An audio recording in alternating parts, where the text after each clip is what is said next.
Maman, tu te souviens de tes longs cheveux bruns? Quand sur la musique belle, en chantant, j'y glissais ma main. J'aimerais revenir à cette époque où on était gamin. Océane, Maëva, Ludovic, moi et Sébastien. La vie était normale quand on était tous à l'école. Tu travaillais à l'hôpital et c'est que maintenant que ça m'étonne. On voyait pas que t'étais malade, papa portait sur ses épaules la jaunisse, le tabac, les pneumonies et l'alcool. En repos à la maison, tu faisais comme s'il y avait rien. On était trop jeunes pour comprendre, avec papa vous le saviez bien. Tu voyais qu'à l'école j'étais doué, que je pouvais aller loin. Mais je me suis reposé sur mes lauriers, j'avais pas assez faim. Malgré quelques conneries, j'ai des bonnes notes quand même. Enfin, des bonnes notes. Au-dessus de la moyenne, quoi, t'as arrêté de boire, tu vas mieux. Et une petite graine grandit en toi, celle qui deviendra la dernière petite reine.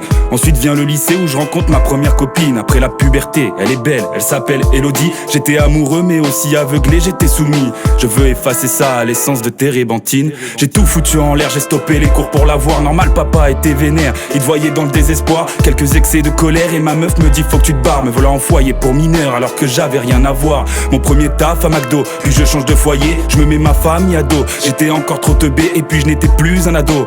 Et ma meuf m'a largué, putain j'ai fait le salaud.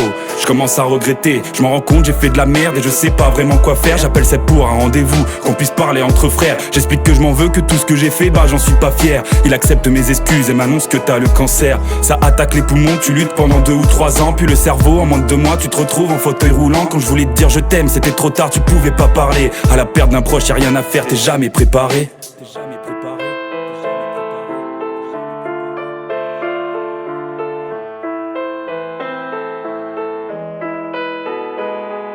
Papa, tu te souviens de nos discussions sans fin sur la mort, l'univers ou de quand t'étais bambin? T'as eu une vie de ouf, t'as toujours su rester serein. T'as porté la famille jusqu'au bout et on manquait de rien. J'ai des regrets profonds et on dira que c'est pas ma faute. Mais tu le savais au fond, n'est-ce pas, la vérité est tout autre. Pour regagner ta confiance, fallait des actes et pas de parlotte. Et Louane m'a aidé dans ce combat qui était le nôtre. Orphelin à l'âge de 11 ans, tu sais ce que c'est la vie dure. Quand tu nous avais les galères, t'en avais déjà l'habitude. Les jeunes t'ont surnommé le parrain, t'étais pas taciturne. Tu faisais 20 ans de moins dans l'apparence et dans l'attitude. Un jour, on était à la plage, Louane n'était pas né. Tu jouais avec nous, au bord de l'eau, et tu t'es affalé. On comprend pas ce qui se passe, on essaie de te ramasser. Les pompiers arrivent et nous disent que t'as fait un AVC. Il en faut plus pour t'avoir, t'es beaucoup trop solide. Hors de question que tu restes cloué sur un lit d'hôpital. La mort peut aller se faire voir, il faut qu'elle se consolide. Mais elle t'aura un jour un peu trop vite, c'est ça qui me fait si mal.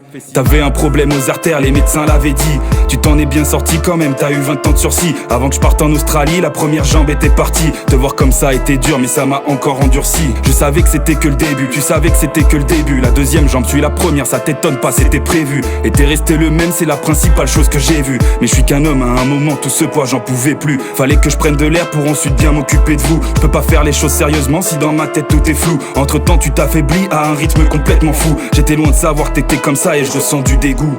Seb m'appelle en pleurs, viens vite, il est en train de partir. J'arrive en bombe, j'étais devant toi et je t'ai pas vu réagir. Quand je voulais te dire je t'aime, c'était trop tard, tu pouvais pas parler. À la perte d'un proche, y'a rien à faire, t'es jamais préparé.